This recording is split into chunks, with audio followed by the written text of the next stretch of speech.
Hello Mehsana, આજે હું bypass નજીક અને ન્યૂ સિલિંગ રોડ પર તમારા માટે 3 BHK luxurious living apartment project લઈને આવ્યો છું. જે આગળ આ પ્રોજેક્ટ 100 ફેમિલી માટે ડિઝાઇન કરવામાં આવેલ છે. અહીંયા આગળ તમને 25થી વધારે એમ્યુનિટીઝ મળી રહેવાની છે.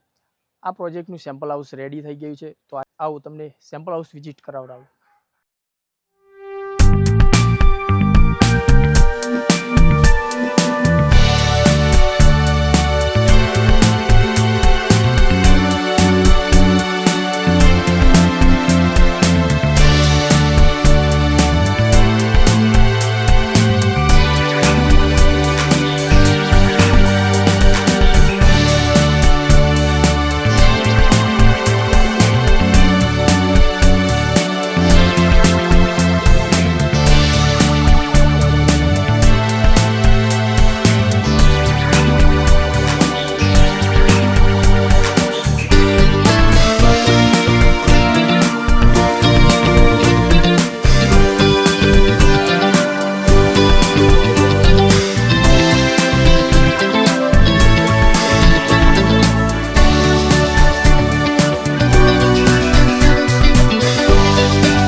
જો તમે પણ 3 BHK લક્ઝરિયસ લિવિંગ અપાર્ટમેન્ટની શોધમાં છો, તો વધુ માહિતી માટે અને સાઇટ વિઝિટ માટે આજે જ સંપર્ક કરો કેદાર પ્રોપર્ટી હબ મહેસાણાનો યોર ટ્રસ્ટેડ રિયલ એસ્ટેટ પાર્ટનર્સનો.